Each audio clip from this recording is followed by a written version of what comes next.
जय हिंद मित्रों, आप सभी लोगों का आपके अपने YouTube चैनल प्रश्न कोश ऑफिशियल में स्वागत है। दोस्तों, आशा करते हैं आप सभी लोगों की पढ़ाई बहुत अच्छी चल रही होगी और आप सभी लोग अपने आरओ एआरओ एग्ज़ाम के लिए पूरी तरह तन मन धन से लगे होंगे। ठीक है, तो आज हम लोग यूपी बजट की क्लास लेने वाले हैं। जो यूपी का बजट है उसकी क्लास लेने वाले हैं। बजट के सारे जो डायमेंशन है हमारे UP PCS RO ARO exam के लिए जिस तरह से महत्वपूर्ण हो सकते हैं, सारे पॉइंट डिस्कस करेंगे दोस्तों। तो सबसे पहले हम लोग जान लेते हैं कि बजट का जो है हमारे संविधान में कहीं उल्लेख है या नहीं। देखिए, बजट शब्द का कहीं उल्लेख नहीं। हमारे अगर संविधान की बात करें तो वहाँ पर कहीं पर भी बजट शब्द का उल्लेख नहीं है। लेकिन अगर दोस्तों वार्षिक वित्तीय विवरण की बात करें, अगर वार्षिक वित्तीय विवरण की बात करें तो हमारे जो 112 आर्टिकल है उसमें दोस्तों लिखा है वार्षिक वित्तीय विवरण। वित्तीय विवरण ये दोस्तों केंद्र के संबंध में, मानी सेंट्रल के संबंध में 112 आर्टिकल है, उसमें दिया गया है वार्षिक वित्तीय विवरण। और बजट दोस्तों एक परंपरा में शब्द चल गया बजट, क्योंकि बजट का अर्थ होता है कि चमड़े का थैला। जो पहले फ्रांस वगैरह में दोस्तों जब सरकारें अपने आय व्यय का जो लेखा जोखा है वो एक चमड़े के थैले में उसके दस्तावेज वगैरह लेके जाते थे, तो उसी वजह से जो है बजट शब्द प्रचलन में आ गया। लेकिन हमारे संविधान में कहीं पर भी बजट शब्द का उल्लेख नहीं है। अगर बजट शब्द की बात करें तो संविधान में कहीं भी नहीं है। लेकिन अगर वार्षिक वित्तीय विवरण की बात की जाए तो 112 आर्टिकल में वार्षिक वित्तीय विवरण की बात की गई है। लेकिन अगर वही राज्य के संबंध में बात करें दोस्तों, कि राज्य के संबंध में, तो दोस्तों जो आर्टिकल 202 है उसमें दोस्तों वार्षिक वित्तीय विवरण की बात की गई है। वार्षिक वित्तीय विवरण की बात की गई है। वार्षिक वित्तीय विवरण की बात की गई है। तो आज दोस्तों हम यही वार्षिक वित्तीय विवरण के संबंध में सारे डायमेंशन यूपी बजट के संबंध में राज्य के, तो ये केंद्र वाला बजट दोस्तों हम लोगों ने डिस्कस कर लिया है और हमारे यूट्यूब चैनल पे जाके उसकी क्लासेस आप लोग कर सकते हैं। बट अगर उत्तर प्रदेश से संबंधित किसी भी एग्जाम की आप तैयारी कर रहे हैं तो ये जो है वीडियो बहुत ही इंपॉर्टेंट होने वाली है, ये क्लास बहुत इंपॉर्टेंट होने वाली है। और ये अगर आप लोगों को नोट्स चाहिए, जो हमने नोट्स बना रखे हैं दोस्तों, आप एक बार आपको दिखा देते हैं। ये पूरा PDF हमारे टेलीग्राम ग्रुप है, वहाँ पे आप लोगों को मिल जाएगी। अगर वहाँ नहीं मिलती है किसी वजह से तो हम अपना व्हाट्सएप नंबर लिख देते हैं, उस नंबर पे आप लोग ये PDF ले सकते हैं। हमारा जो व्हाट्सएप नंबर है ये है 93 35 25 86 33। इस नंबर पर दोस्तों फ्री ऑफ कॉस्ट आपको PDF मिल जाएगी। और कोई भी नोट्स आप लोगों को चाहिए तो हमारा टेलीग्राम ग्रुप ज्वाइन कर लीजिए, वहाँ मैसेज कीजिए तो वहाँ भी मिल जाएगी, और अगर नंबर पर करते हैं तो नंबर पर मिल जाएगी। तो दोस्तों आइए देरी ना करते हुए अपनी जो क्लास स्टार्ट करते हैं। आज जिस उद्देश्य से हम लोग आए हुए हैं वो आज देखते हैं। तो आज हमारा जो बजट हम पढ़ रहे हैं वो कौन सा बजट पढ़ रहे हैं दोस्तों? ये पढ़ रहे हैं 2025-26 का बजट। तो दोस्तों ये बजट कब पेश किया गया? अगर कहें उत्तर प्रदेश विधानसभा में जो ये बजट प्रस्तुत किया गया है, ये 20 फरवरी 2025 को पेश किया गया। 20 फरवरी 2025 को प्रस्तुत किया गया। किसने प्रस्तुत किया? जो हमारे वित्त मंत्री हैं, राज्य के वित्त मंत्री हैं, उत्तर प्रदेश के जो वित्त मंत्री हैं, सुरेश खन्ना जी महोदय ने ये बजट पेश किया। ठीक है, और ये दोस्तों 2025-26 का बजट है, आप लोग देख ही चुके हैं। और अगर पूछ दे कि ये कौन सा बजट है, यूपी का जो बजट है कौन से नंबर का बजट है, तो ये 9वां बजट है दोस्तों। जो सुरेश खन्ना मंत्री जी हैं जो, इन्होंने ये 9वां बजट पेश किया है। ठीक है, अगर मंत्री इनकी बात करें सुरेश खन्ना जी की, तो ये 9 नंबर का बजट है, इन्होंने पेश किया हुआ है। आगे बात कर लेते हैं कि दोस्तों हमारा बजट है टोटल कितने का।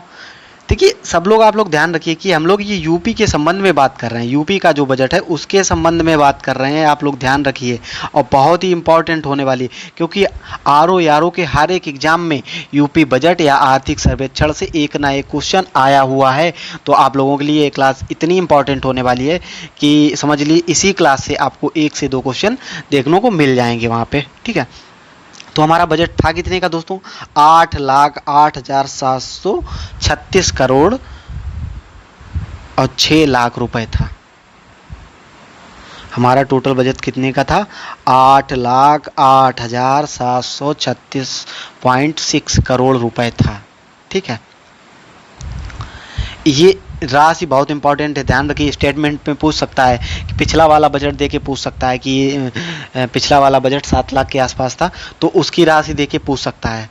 और एक ये भी चीज़ पूछ सकता है, ये पिछले बजट से कितने % की वृद्धि की गई। हमारा जो बजट है यूपी बजट, इसमें दोस्तों 9.8% की वृद्धि की गई है। पिछले बजट से 9.8% की वृद्धि की गई। जो ये बजट है दोस्तों, पिछला बजट था वो 7,36,437 करोड़ था। तो इसके कंपैरिजन में कितनी वृद्धि है दोस्तों?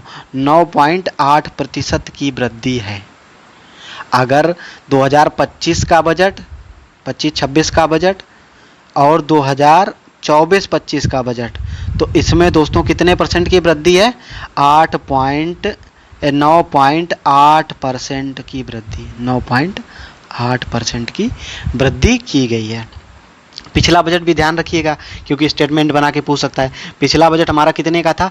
7,36,437 करोड़ रुपए था।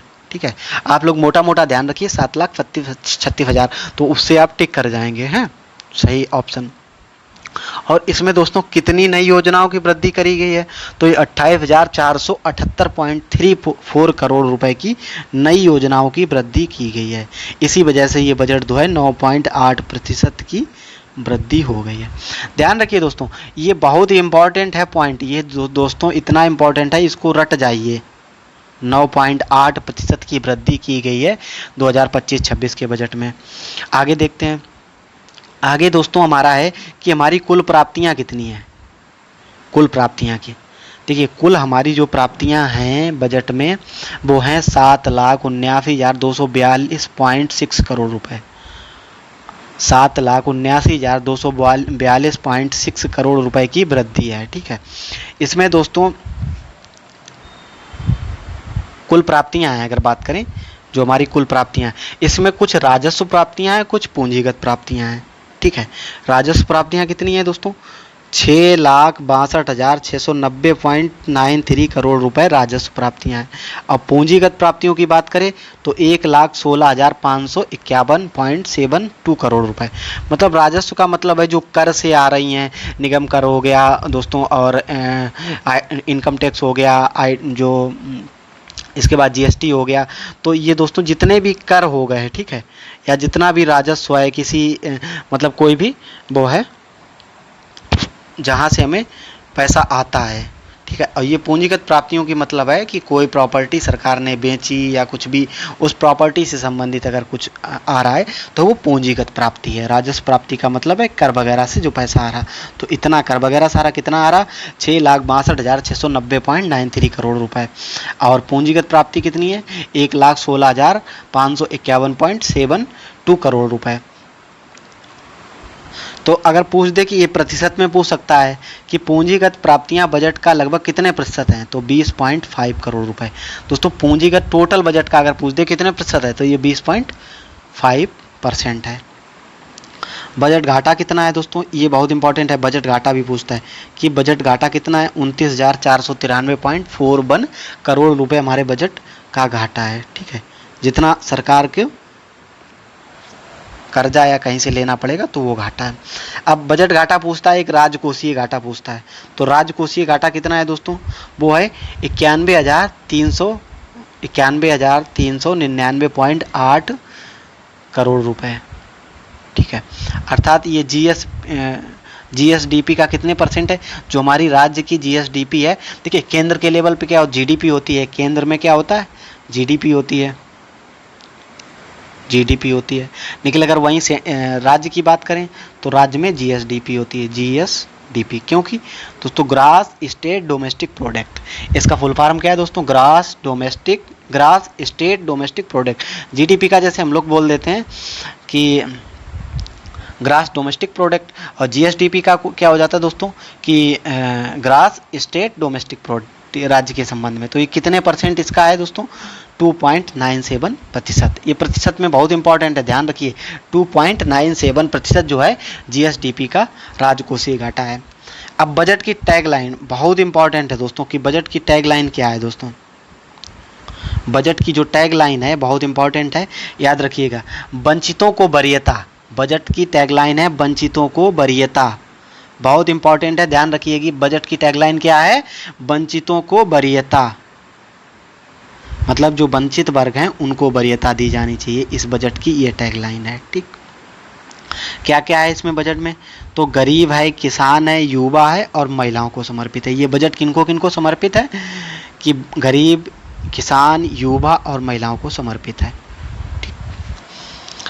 वंचितों को वरीयता, ये इंपॉर्टेंट पॉइंट है, आप लोग सभी लोग ध्यान रखिएगा। ठीक, बजट का क्षेत्रवार आवंटन, देखिए अब हमारे 4 सेक्टर में हमने बजट को ये किस तरह से पढ़ेंगे, 4 सेक्टर में हमने क्षेत्रवार इसको बांट दिया है कि बुनियादी ढांचा है तो कितने परसेंट है, शिक्षा के लिए कितने परसेंट है, कृषि एवं संबद्ध सेवा क्षेत्र के लिए कितने परसेंट है, चिकित्सा एवं स्वास्थ्य के लिए कितने परसेंट है, और सुरक्षा कार्यक्रम के लिए कितने परसेंट है। ठीक, तो ये देख लेते हैं कि बुनियादी ढांचे हेतु कितने परसेंट बजट है दोस्तों? 22%। बुनियादी ढांचे के लिए, मतलब बुनियादी ढांचे का मतलब है कि कोई इंफ्रास्ट्रक्चर बनना है, कोई अस्पताल या कोई मतलब कोई भी वैसा कार्यक्रम, बुनियादी कार्यक्रम होने वाला है जिसमें स्ट्रक्चर को लेके बात करी गई है, तो वो बुनियादी ढांचा, वो कितने परसेंट है? 22% है। शिक्षा के लिए कितने परसेंट है? 13% है। बजट में शिक्षा के लिए 13% है। कृषि एवं संबद्ध क्षेत्रों के लिए, जो कृषि उससे संबंधित जैसे पशुपालन हो गया, डेयरी हो गया, मत्स्य पालन हो गया, ठीक है, बागवानी हो गया, ठीक है, फलोत्पादन वगैरह, तो उसके टोटल के लिए कितना है? 11%। कृषि हो गई या कृषि से संबद्ध जो भी क्षेत्र है उसके लिए 11% हो गया। इसमें डेयरी विकास के लिए भी हो गया, तो सारा कृषि एवं संबद्ध क्षेत्रों के लिए कितना है? 11%। दोस्तों हमारा उद्देश्य आपको पढ़ाना नहीं, आपको यहीं पे याद हो जाए, भले थोड़ा सा टाइम आप लोगों को लग जाए, लेकिन ये पूरा जो है बजट एक एक पॉइंट इसका याद हो जाए। एक बार हम लोग पढ़ लेंगे, फिर इसको अच्छे से दोबारा से मेन इंपॉर्टेंट पॉइंट फिर डिस्कस कर लेंगे, तो उससे क्या रहेगा कि आप लोगों को तुरंत से तुरंत रिवाइज हो जाएगा। आप लोग इस क्लास को पूरे ध्यानपूर्वक एक बार ही पढ़ लीजिए, आपका बजट का क्वेश्चन गलत नहीं होगा, आपको पूरा याद हो जाएगा। चिकित्सा एवं स्वास्थ्य हेतु कितने परसेंट है? चिकित्सा एवं स्वास्थ्य के लिए दोस्तों 6% है। इसमें यूपी में अगर चिकित्सा और स्वास्थ्य के लिए बात करें तो यूपी के बजट में 6% है। सुरक्षा कार्यक्रम हेतु कितना है दोस्तों? ये सामुदायिक सुरक्षा कार्यक्रम की बात कर रहा है दोस्तों, तो कितनी है? कम्युनिटी सिक्योरिटी के लिए 4% है। ठीक, इन सभी क्षेत्रों में विस्तार से चर्चा की जा रही है, मतलब जितने भी बजट, जितने भी 5 क्षेत्र हैं, इनकी विस्तार में हमने आगे एक एक पॉइंट लेके उसकी चर्चा की है। तो आइए आगे देखते हैं दोस्तों, पॉइंट नंबर ए। ठीक है, 5 टॉपिक हैं, तो पॉइंट नंबर ए की बात करते हैं, जो हमारा बुनियादी ढांचा एवं शहरी विकास कार्यक्रम है। बुनियादी ढांचा एवं शहरी विकास कार्यक्रम है, तो उसकी बात करते हैं दोस्तों कि इसमें क्या क्या है। आगे प्रदेश में 4 नए एक्सप्रेसवे प्रस्तावित हैं। प्रदेश में 4 नए एक्सप्रेसवे प्रस्तावित किए गए हैं। 4 नए एक्सप्रेसवे प्रस्तावित किए गए हैं। कौन कौन से हैं दोस्तों? एक बार देख लेते हैं कि कौन कौन से 4 नए एक्सप्रेसवे। आगरा लखनऊ एक्सप्रेसवे, फर्रुखाबाद से होते हुए गंगा एक्सप्रेसवे, हरदोई कौसिया तक ग्रीनफील्ड एक्सप्रेसवे का निर्माण किया जाएगा। देखिए आगरा लखनऊ एक्सप्रेसवे जो है ये फर्रुखाबाद से होते हुए गंगा एक्सप्रेसवे, हरदोई के कौसिया तक ग्रीनफील्ड एक्सप्रेसवे, मतलब ग्रीनफील्ड का मतलब कि ये जो है हरित एक्सप्रेसवे की बात करी गई है कि ग्रीनफील्ड एक्सप्रेसवे, इसका निर्माण किया जाए। इसके लिए कितने करोड़ रुपए प्रस्तावित हैं दोस्तों? 900 करोड़ रुपए प्रस्तावित हैं। अगर आगरा लखनऊ एक्सप्रेसवे से फर्रुखाबाद होते हुए जो गंगा एक्सप्रेसवे है वो हरदोई के कौसिया तक ग्रीनफील्ड एक्सप्रेसवे का निर्माण 900 करोड़ रुपए, इसके लिए धनराशि प्रस्तावित है। अब बिंद एक्सप्रेसवे की बात करें, नंबर 2 पे बिंद एक्सप्रेसवे है। बिंद एक्सप्रेसवे का निर्माण होगा गंगा एक्सप्रेसवे को प्रयागराज, मिर्जापुर, वाराणसी और चंदौली से होते हुए सोनभद्र को जोड़ना है। बिंद एक्सप्रेसवे का मेन जो मूल वो है वो गंगा एक्सप्रेसवे से जोड़ना है, किसको? प्रयागराज, मिर्जापुर, वाराणसी और चंदौली, इन जिलों से होते हुए। इसके लिए कितने करोड़ रुपए दोस्तों? 50 करोड़ रुपए धनराशि प्रस्तावित है बिंद एक्सप्रेसवे के लिए।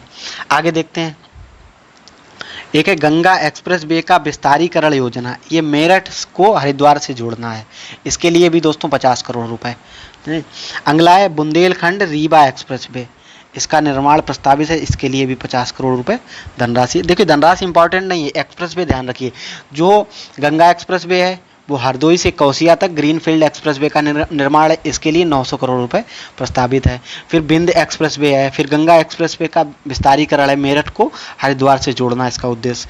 फिर बुंदेलखंड रीवा एक्सप्रेसवे प्रस्तावित है। अब आगे देखते हैं एक पॉइंट अगला, लखनऊ में artificial intelligence city AI city के विकास हेतु 5 करोड़ रुपए प्रस्तावित है।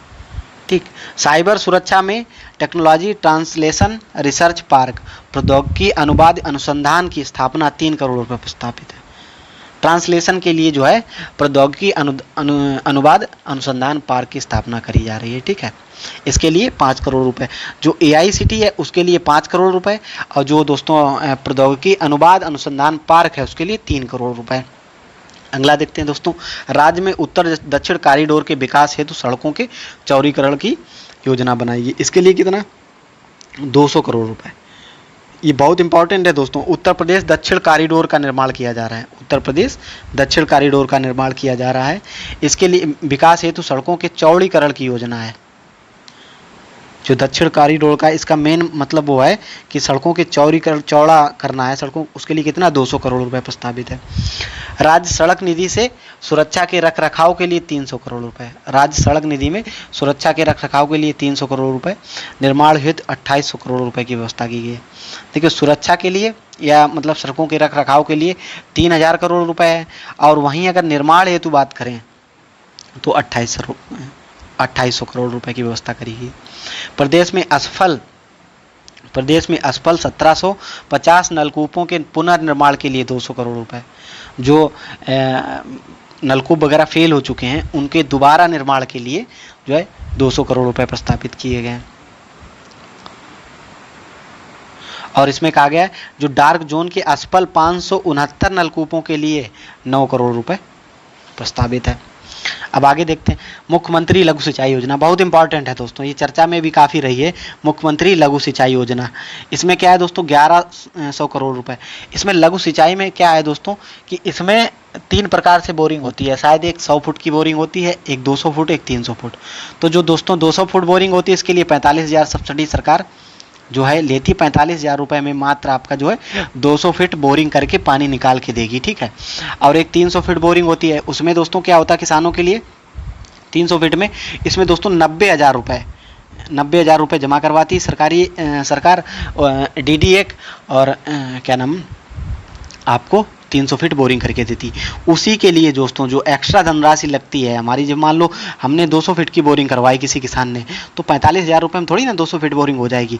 तो उसी के लिए जो एक्स्ट्रा अमाउंट लगेगा वही एक तरह से लघु सिंचाई, मुख्यमंत्री लघु सिंचाई योजना, जैसे कोई किसान गरीब है बोरिंग नहीं करवा सकता तो उसी के लिए ये व्यवस्था करी गई है 1100 करोड़ रुपये जो लघु सिंचाई के अंतर्गत। आगे देखते हैं, ये ध्यान रखिए इसके लिए लघु सिंचाई योजना के लिए 1100 करोड़ रुपए प्रस्तावित है। गंगा प्रदूषण रोकने के लिए, गंगा में जो प्रदूषण रोकने के लिए 67 सीवेज संबंधी परियोजनाओं को मंजूरी दी गई है। इसके लिए कुल स्वीकृति कितनी है दोस्तों, 14,823 करोड़ है। इसका मतलब ये है दोस्तों जो गंगा में सीवेज लाइन, जो गंदे नालों का उसमें गंगा जी में जो पानी जोड़ा गया है उसको दोस्तों वहाँ से हटाना, उसके लिए उस प्रदूषण के लिए नई व्यवस्था करना, उस पानी के क्या नाम सफाई करके या तो उसको गंगा जी में भेजना या किसी अन्य नदी में डालना, या तो पूरी तरह से वही सीवेज लाइनें गंगा जी में जोड़ दी गई तो उससे प्रदूषण और गंगा जी में बढ़ रहा है। तो उसके लिए कितना है दोस्तों, 14,823 करोड़ रुपए। आगे देखते हैं दोस्तों, 2024-25 के बजट में प्रारंभ की गई मुख्यमंत्री उद्यमी विकास अभियान, ये बहुत इंपॉर्टेंट है। उद्यमी विकास अभियान उद्यमियों के लिए दोस्तों ये बहुत इंपॉर्टेंट है कि ये उद्यमी विकास अभियान के लिए 1,000 करोड़ रुपए की धनराशि प्रस्तावित की गई। उद्यमी विकास अभियान के लिए कितनी, 1,000 करोड़ रुपए धनराशि प्रस्तावित की गई थी। ये किस बजट की बात कर रहे हैं दोस्तों, इसमें नहीं है, ये पुराने, देखिए कुछ पॉइंट हमने पुराने बजट की भी डाल लिए क्योंकि दोस्तों उससे भी चीज़ें पूछी जा सकती हैं। ऐसा नहीं है कि वो नया बजट आ गया तो पुराने बजट से, कई बार ऐसा हुआ है कि नया बजट आ भी गया है और एग्ज़ाम हुआ तो आपके पिछले बजट से भी क्वेश्चन बने हुए हैं। तो आप ध्यान रखिएगा क्योंकि ये एग्ज़ाम तो बहुत पुराना है दोस्तों, 2023 का आर ओ एग्ज़ाम हम लोगों का टल रहा है, तो हो सकता है उससे भी क्वेश्चन पूछ दे। ये योजना जो है बहुत इंपॉर्टेंट है, इस वजह से ध्यान रखिए। मुख्यमंत्री उद्यमी विकास योजना है जो, इसके लिए 2024-25 के बजट में 1,000 करोड़ रुपये प्रस्तावित किए गए थे। आगे देखते हैं, आइए अपने वापस लौटते हैं। प्रतिवर्ष 1 लाख सूक्ष्म उद्यमियों की स्थापना करना लक्ष्य निर्धारित, सूक्ष्म उद्यमियों की स्थापना करना लक्ष्य निर्धारित। इसमें युवाओं को गारंटी मुक्त एवं ब्याज मुक्त ऋण उपलब्ध कराना। जो 1000 करोड़ रुपए है उद्यमियों के लिए, उनके गारंटी भी नहीं लगेगी 1 लाख रुपए लेने में, और दोस्तों ब्याज मुक्त, ब्याज भी नहीं लगेगा, उसके लिए दोस्तों 1000 करोड़ रुपए प्रस्तावित किया गया। मुख्यमंत्री युवा स्वरोजगार योजना हेतु 225 करोड़ रुपए व्यवस्था की गई है। पीएम मित्र योजना के तहत टेक्सटाइल पार्क स्थापना, उसके लिए 300 करोड़ रुपए। मुख्यमंत्री टेक्सटाइल पार्क, उसके लिए 300 करोड़ रुपए पीएम मित्र योजना के अंतर्गत है दोस्तों। ये टेक्सटाइल पार्क की स्थापना करेगी। प्रदेश में 30,000 करोड़ रुपए के नए निवेश, 8 डेटा सेंटर पार्क की स्थापना की गई। इसके लिए पार्क की स्थापना की गई तथा 900 मेगावाट क्षमता का लक्ष्य रखा गया है। जो 8 डेटा सेंटर पार्क हैं उनका जो है 900 मेगावाट क्षमता का लक्ष्य रखा गया दोस्तों। आगे देखते हैं, आइए। उत्तर प्रदेश सेमीकंडक्टर नीति, देखिए उत्तर प्रदेश सेमीकंडक्टर नीति 2024 में पेश की गई थी। इसके तहत उत्तर प्रदेश में 4th राज्य, जबकि गुजरात प्रथम राज्य है। देखिए उत्तर प्रदेश सेमीकंडक्टर नीति लागू करने वाला 4था राज्य बन गया है और गुजरात जो है प्रथम राज्य है। ये बहुत इंपॉर्टेंट पॉइंट है दोस्तों। उत्तर प्रदेश सेमीकंडक्टर नीति लागू करने वाला 4था राज्य बन गया है और 4th राज्य बन गया है। और वहीं पे अगर बात करें दोस्तों कि गुजरात की, तो गुजरात जो है प्रथम राज्य है सेमीकंडक्टर नीति लागू करने वाला। आगे देखते हैं। उत्तर प्रदेश सौर ऊर्जा नीति 2022 के तहत अगले 5 वर्षों में 2200 मेगावाट, 22,000 मेगावाट है दोस्तों, सॉरी 22,000 मेगावाट विद्युत उत्पादन का लक्ष्य रखा गया है। सौर ऊर्जा नीति के तहत दोस्तों 2022 में जो सौर ऊर्जा नीति आई है उसमें 5 वर्षों में दोस्तों 22,000 मेगावाट विद्युत उत्पादन का लक्ष्य रखा गया है। इसमें अयोध्या को आदर्श सौर सिटी और 16 नगर निगमों को सौर सिटी, नोएडा को भी सौर सिटी के रूप में विकसित किया जा रहा है और झांसी में 200 मेगावाट का सौर ऊर्जा संयंत्र की स्थापना की गई। ध्यान रखिए दोस्तों, अयोध्या को आदर्श सौर सिटी के रूप में और 16 नगर निगमों को सौर सिटी, नोएडा को भी सौर सिटी के रूप में विकसित किया जा रहा है और झांसी में 200 मेगावाट सौर ऊर्जा का संयंत्र की स्थापना की जाती है। देखिए सौर ऊर्जा संयंत्र की स्थापना की बात करें तो 200 मेगावाट का दोस्तों झांसी में इसकी स्थापना करी गई। कोल इंडिया लिमिटेड एवं उत्तर प्रदेश राज्य, कोल इंडिया लिमिटेड एवं उत्तर प्रदेश राज्य विद्युत उत्पादन निगम प्रणाली निगम लिमिटेड द्वारा संयुक्त रूप से जालौन में 500 मेगावाट की सौर ऊर्जा परियोजना प्रस्तावित है। दोस्तों कोल इंडिया लिमिटेड और उत्तर प्रदेश राज्य विद्युत उत्पादन निगम लिमिटेड के द्वारा जो है संयुक्त परियोजना है, जालौन में 500 मेगावाट का सौर ऊर्जा परियोजना प्रस्तावित है। ध्यान रखिए, बहुत इंपॉर्टेंट है दोस्तों। जिसमें इंपॉर्टेंट टिक कर दें तो उसको तो आप लोग दोस्तों एकदम याद कर लीजिए कि कोल इंडिया लिमिटेड और उत्तर प्रदेश राज्य विद्युत उत्पादन निगम लिमिटेड द्वारा जो है संयुक्त रूप से जालौन में 500 मेगावाट की सौर ऊर्जा परियोजना प्रस्तावित है। कितने? जालौन में। कहाँ है दोस्तों? जालौन में। किसके माध्यम से? कोल इंडिया लिमिटेड और उत्तर प्रदेश विद्युत राज्य उत्पादन लिमिटेड, यूपीपीसीएल। दोस्तों सौर ऊर्जा नीति 2022 के तहत 2025-26 में 300 सौर मित्रों को कौशल प्रशिक्षण दिया जाएगा। ठीक है, आगे देखते हैं। राजधानी क्षेत्र SCR 2024 के तहत गठन किया गया है। जो दोस्तों NCR का गठन किया गया है, जैसे सेंट्रल लेवल पे NCR का गठन किया गया, उसी तरह से दोस्तों स्टेट लेवल पे SCR का गठन किया गया। 2024 में उत्तर प्रदेश में SCR का गठन किया गया। इसमें दोस्तों ये पूछ सकता है, बहुत इंपॉर्टेंट है, राजधानी क्षेत्र में SCR का गठन, राज्य राजधानी क्षेत्र, इसमें कितने जिले हैं, इससे संबंधित क्वेश्चन पूछ सकता है। इसमें दोस्तों 6 जिले होंगे। कौन कौन से दोस्तों? लखनऊ होगा, सीतापुर होगा, हरदोई होगा, उन्नाव होगा, रायबरेली होगा और बाराबंकी होगा। इसमें दोस्तों ये पूछ सकता है कि कौन सा राज्य नहीं है। ये 6 जिले हटा, मतलब क्या करेगा, 4 ऑप्शन देगा। मान लो ऑप्शन में क्या दिया, लखनऊ दे दिया, सीतापुर दे दिया, हरदोई दे दिया और एक दोस्तों प्रयागराज दे दिया। तो दोस्तों प्रयागराज नहीं है उस क्षेत्र में, या उससे कोई उत्तर प्रदेश से लगा हुआ जिला, जो मतलब उसमें क्या नाम, राजधानी लखनऊ से लगा हुआ कोई जिला है जो राजधानी क्षेत्र में शामिल नहीं है, उसको दे देंगे। कुछ भी जैसे दे दिया, मान लो कन्नौज दे दिया, कानपुर दे दिया, तो इसमें कानपुर कन्नौज शामिल नहीं है। इसमें 6 जिले हैं, ध्यान रखिए। SCR में कितने जिले शामिल करे गए? 6 जिले। और एनसीआर में अगर बात करते हैं कि यूपी के कितने ज़िले हैं, तो 8 ज़िले हैं एनसीआर में, यूपी के 8 ज़िले हैं। नेशनल कैपिटल रीजन में, ये स्टेट कैपिटल रीजन है, उत्तर प्रदेश की बात कर रहा है। प्रधानमंत्री आवास योजना, देखिए ये बहुत इंपॉर्टेंट है। प्रधानमंत्री आवास योजना शहरी के तहत 17 लाख आवास आवंटित किए गए। प्रधानमंत्री शहरी आवास के तहत जो है 17 लाख आवास, नए आवास आवंटित किए गए। प्रधानमंत्री आवास योजना ग्रामीण, शहरी में 17 लाख और ग्रामीण में दोस्तों 36 लाख आवास आवंटित किए गए।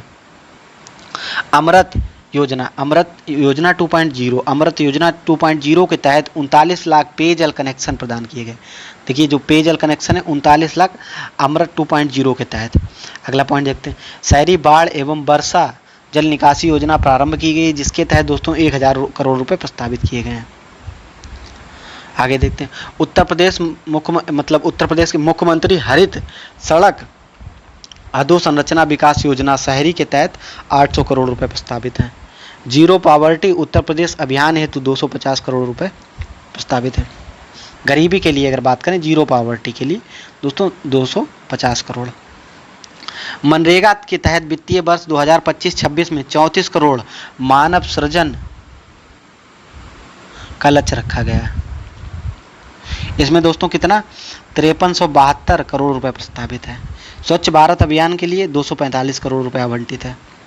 आइए अब अगला पॉइंट देखते हैं। हमारा अगला पॉइंट है दोस्तों, 4 वो थे दोस्तों, अगला पॉइंट है उसमें शिक्षा व्यवस्था के लिए 13%। शिक्षा व्यवस्था, अब शिक्षा से संबंधित जो भी हमारे बजट में इंपॉर्टेंट पॉइंट होंगे वो सारे डिस्कस करेंगे। प्राथमिक एवं उच्च शिक्षा विद्यालयों बुनियादी सुविधा के विकास के लिए 2000 करोड़ रुपए प्रस्तावित। प्राथमिक शिक्षा, उच्च शिक्षा विद्यालयों के लिए बुनियादी सुविधाओं के विकास के लिए 2000 करोड़ रुपए। समग्र शिक्षा अभियान कार्यक्रम के लिए 666 करोड़ रुपए प्रस्तावित हैं। एनसीसी प्रशिक्षण अकादमी का निर्माण गोरखपुर में हुआ है, इसमें 20 करोड़ रुपए की व्यवस्था की गई।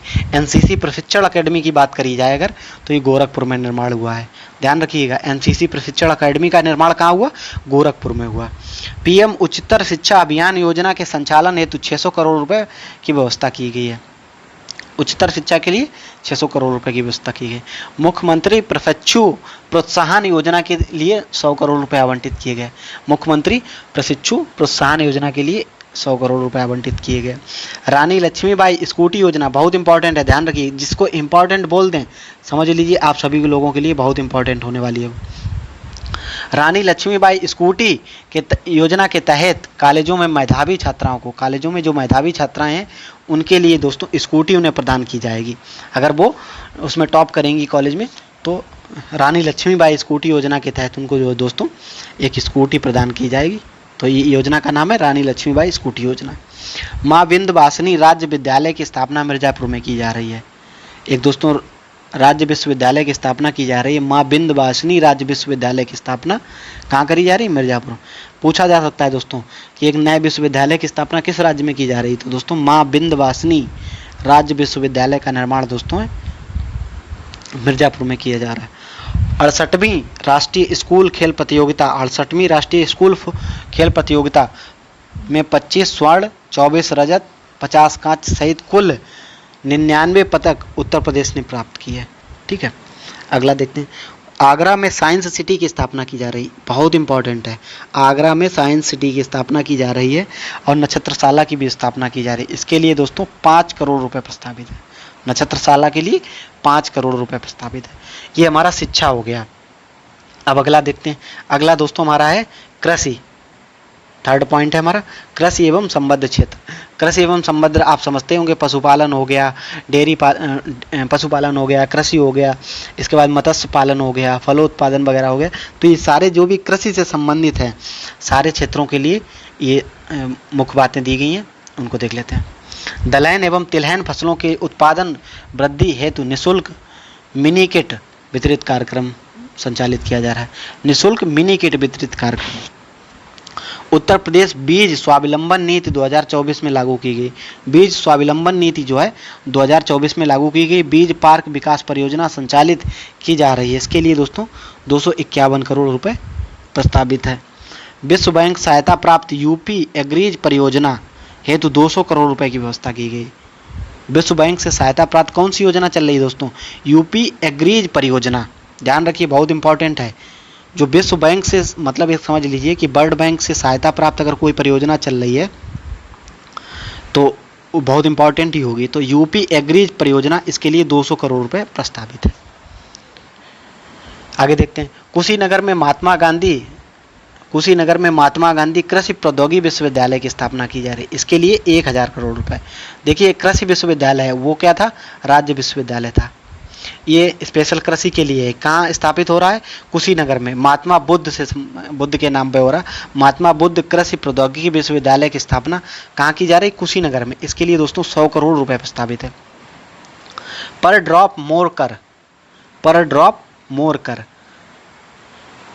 मोर कर जो है सूक्ष्म सिंचाई योजना वो 720 करोड़ रुपए प्रस्तावित है।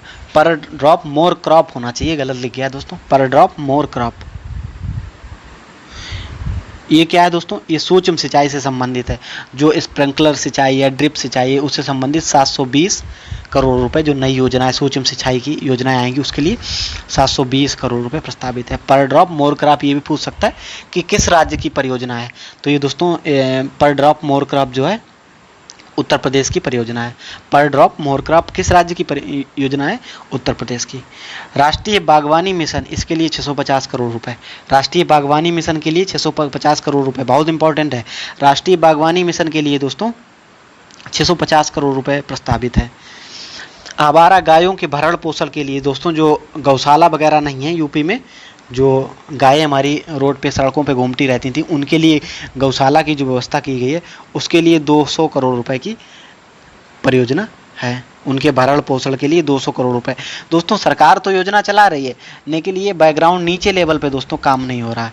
अगर सरकार ऊपर से बजट भी लाती है ना, तो गायें यहाँ भूखी रहती हैं या छूटे रहते हैं। गाय और उनके बछड़े वगैरह सब छूटे रहते हैं, उनको चारा वगैरह नहीं मिल रहा है। ऊपर से बजट आता है, लेकिन नीचे के लोग ग्राम सभा लेवल पे या कहें गौशाला लेवल पे ये पूरा बजट समाप्त कर जाते हैं।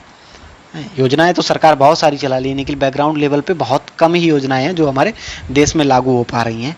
तो कुछ लोगों को इस बात का बुरा भी लग जाएगा। सरकार तो बहुत सारी योजनाएं लेके आती है, सेंट्रल लेवल पे भी और स्टेट लेवल पे भी, लेकिन ज़्यादातर लोग क्या हैं,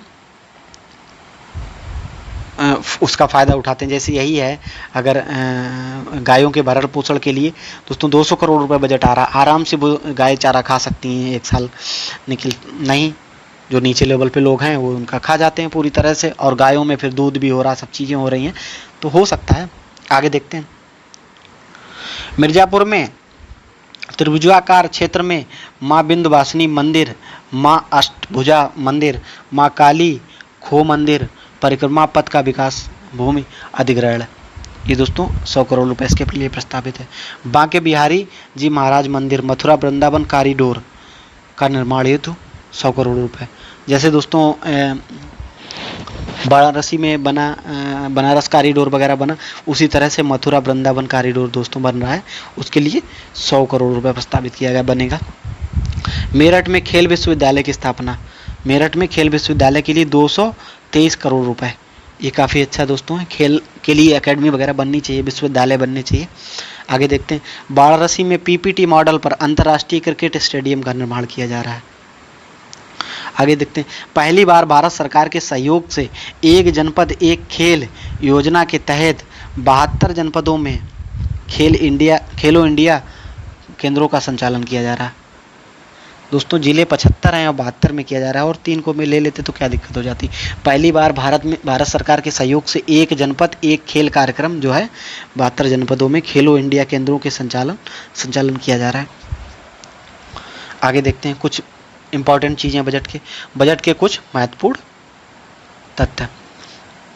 नीति आयोग द्वारा वित्तीय वर्ष 2014-15 से 2022-23 के तय की गई अवधि हेतु राज्यों की राजकोषीय स्थिति की रिपोर्ट प्रकाशित की गई है। नीति आयोग द्वारा जो राज्यों की 2014-15 से लेके 2022-23 के तहत राजकोषीय स्थिति की रिपोर्ट जो है पेश की गई है। उत्तर प्रदेश अग्रणी यानी फ्रंट रनर श्रेणी में आता है। जो एसडीजी वगैरह जो जारी किए जाते हैं उसमें दोस्तों क्या कहें, उत्तर प्रदेश फ्रंट रनर की श्रेणी में आता है। फिजिकल हेल्थ इंडेक्स में दोस्तों 2014 से 2019 के दौरान 37.0 था। इसकी जो रैंक थी 37.0 थी। 2022-23 में बढ़ाकर इसे 45.9 हो गया है। 2014 से 19 तक दोस्तों कितनी इसकी रैंक रही, 37.0, और 2022-23 में कितनी हो गई दोस्तों, 45.9। तो काफ़ी अच्छी इसने स्थिति की है, लेकिन उतनी स्पीड से नहीं चल पा रहा। आगे देखते हैं। आरबीआई रिपोर्ट में 2024-25 के अनुसार राज्यों की कर प्राप्तियों में महाराष्ट्र प्रथम स्थान पर है। अगर उत्तर प्रदेश की बात करें तो द्वितीय स्थान पर। ये काफ़ी इंपॉर्टेंट है। आरबीआई रिपोर्ट के तहत दोस्तों उत्तर प्रदेश जो है कर प्राप्तियों की, जो कर संग्रहण की स्थिति में बात करें तो उत्तर प्रदेश काफ़ी अच्छी स्थिति में द्वितीय स्थान पर रहा। अर्थात कर प्राप्ति प्रशासन के सुधार हुआ है। अगर कहें जो है, बाकी कालाबाजारी वगैरह जो होती थी, जो लोग का टैक्स नहीं भर रहे हैं और टैक्स चोरी कर रहे हैं, उसके अगर देखा जाए तो काफ़ी अच्छी स्थिति हुई है। तो उत्तर प्रदेश में ये द्वितीय स्थान पे है। फर्स्ट में अगर बात करें तो महाराष्ट्र है, लेकिन अगर सेकेंड पे उत्तर प्रदेश आ गया। 2024-25 में प्रदेश में जीएसडीपी 27.51 लाख करोड़ रुपए रहने का अनुमान किया गया है। जो उत्तर प्रदेश की जीएसडीपी है दोस्तों 27.51 करोड़ रुपए इसका अनुमान किया गया है 2024-25 में। 2023-24 में भारत की जीडीपी वृद्धि 9.6 थी, जबकि उत्तर प्रदेश की जीडीपी वृद्धि जो है 11.6 थी। अगर बात करें उत्तर प्रदेश की जीडीपी की वृद्धि ठीक ठाक लेवल पे हो रही। 2023 के आंकड़े की बात करें तो केंद्र में दोस्तों 9.6 के लेवल से बढ़ रहा है, उत्तर प्रदेश में 11.6 लेवल पे जीडीपी बढ़ रहा है। ठीक है, तो काफ़ी इंपॉर्टेंट है दोस्तों। उत्तर प्रदेश की जीडीपी ग्रोथ क्या है दोस्तों, 11.6 है। अगर सेंटर पे बात करें दोस्तों तो 9.6 है, 9.6% और 11.6%। उत्तर प्रदेश में प्रति व्यक्ति आय पीसीआई 2023-24 में 93,514 करोड़ रुपए रही। दोस्तों जो प्रति व्यक्ति आय रही है उत्तर प्रदेश की 93,514 रुपए रही है, 93,514 रुपए रही।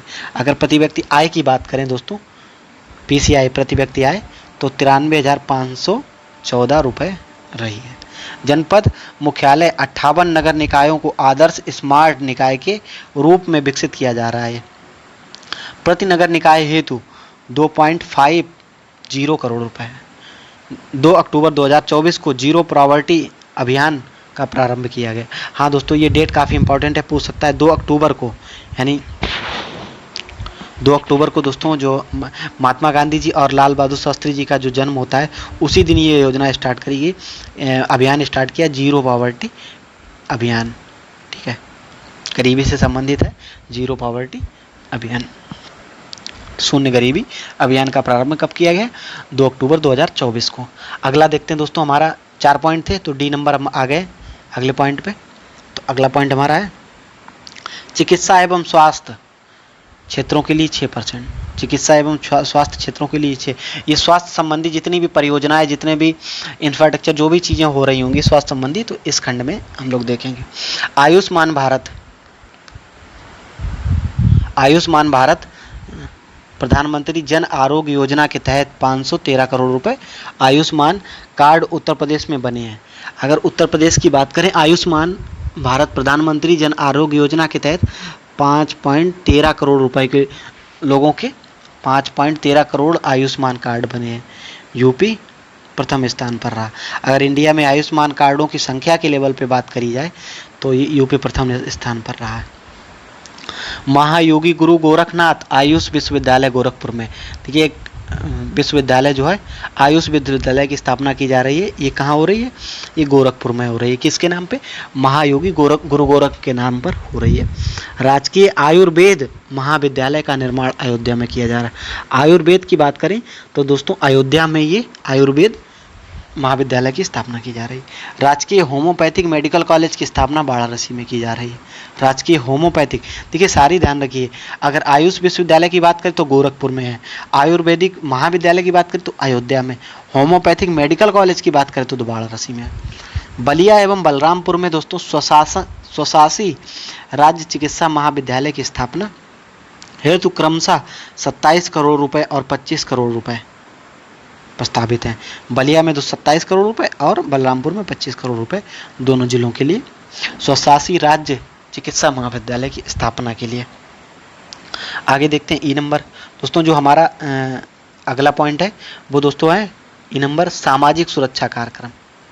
इसके लिए दोस्तों 4% की बजट का 4% इसमें धनराशि आवंटित है। मुख्यमंत्री कन्या सुमंगला योजना के लिए दोस्तों 700 करोड़ रुपए आवंटित किए गए हैं। मुख्यमंत्री कन्या सुमंगला योजना दोस्तों चल रही है उत्तर प्रदेश में। उसमें दोस्तों प्रति बालिका के लिए दोस्तों जो है 25,000 रुपये प्रति बालिका को मिलेंगे। अगर किसी की ये मुख्यमंत्री कन्या सुमंगला योजना के तहत बालिकाओं को 25,000 रुपये मिलेंगे। इसके लिए कितनी धनराशि आवंटित की गई दोस्तों? 700 करोड़ रुपये आवंटित की गई। वाराणसी, मेरठ, प्रयागराज, कानपुर नगर, गोरखपुर, झांसी, आगरा कुल जिलों में मुख्यमंत्री श्रमजीवी योजना प्रस्तावित है। इसके लिए कितना करोड़ रुपए दोस्तों? 170 करोड़ रुपए प्रस्तावित है। महिला छात्रावास निर्माण की भी योजना नई योजना है। आगे देखते हैं दोस्तों, ये जो नई योजना है दोस्तों महिला छात्रावास निर्माण की नई योजना, ये नई बजट में शामिल की गई है। अगला देखते हैं, मुख्यमंत्री सक्षम सुपोषण योजना हेतु 100 करोड़ रुपए आवंटित है। मुख्यमंत्री सुपोषण योजना हेतु 100 करोड़ रुपए आवंटित किए गए हैं। वृद्धावस्था किसान पेंशन योजना के तहत प्रत्येक लाभार्थी को 1,000 रुपये प्रतिमाह मिलेंगे। वृद्धावस्था और किसान पेंशन योजना के तहत प्रत्येक लाभार्थी को 1,000 रुपये प्रतिमाह पेंशन मिलेगी। इसके लिए दोस्तों कितना बजट आवंटित किया गया? 8105 करोड़ रुपए बजट आवंटित किया गया। अगला देखते हैं, मुख्यमंत्री सामूहिक विवाह योजना के लिए दोस्तों 550 करोड़ रुपए, जो सामूहिक विवाह कार्यक्रम चलता है उसके लिए 550 करोड़ रुपए आवंटित किए गए हैं। आगे देखते हैं, प्रदेश का वृक्षावरण 9.96 हो गया है। अगर वृक्षावरण की बात करी जाए तो 9.6 हो गया। वनावरण एवं वृक्षावरण की वृद्धि के अनुसार बात की जाए तो उत्तर प्रदेश सेकेंड नंबर पे। जो नई रिपोर्ट जारी हुई है उसमें वृक्षावरण की बात करें तो 9.96 हो गया है, और टोटल वृक्षावरण और वनावरण की वृद्धि की बात करें तो हमारा राज्य जो है सेकेंड नंबर पे है। देश का पहला गिद्ध प्रजनन केंद्र जो लाल सिरवाला गिद्ध संरक्षण प्रजनन केंद्र है वो गोरखपुर जिले में कैंपियार रेंज में खोला जा रहा है। अगर जिले की बात करें दोस्तों ये महाराजगंज। इसके लिए एक इम्पॉर्टेंट चीज़ ध्यान रखिए, गोरखपुर क्यों दे रहा है? क्योंकि गोरखपुर जो वन क्षेत्र है वो गोरखपुर अनुभाग जो है वन का अनुभाग है। इस वजह से दोस्तों कैंपियरगंज किस जिले में है दोस्तों? महाराजगंज में है। अगर जिले की बात करें तो दोस्तों महाराजगंज है। अगर पूछे वन अनुभाग किस क्षेत्र का है तो वो गोरखपुर का है। ठीक है, जिला ध्यान रखिएगा, किस जिले में हो रहा? महाराजगंज में। लाल सिर वाले गिद्धों के लिए प्रजनन केंद्र की स्थापना की जा रही है महाराजगंज में। गोरखपुर उत्तर प्रदेश एवं औद्योगिक विश्वविद्यालय की स्थापना हो तो नवीन योजना प्रस्तावित है। कितने की? 50 करोड़ रुपए आवंटित किए गए। मुख्यमंत्री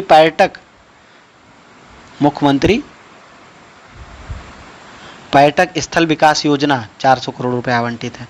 सीतापुर जिले में नैमिषारण्य में वेद विज्ञान केंद्र की स्थापना की जा रही है दोस्तों। कितने? 100 करोड़ रुपए की धनराशि।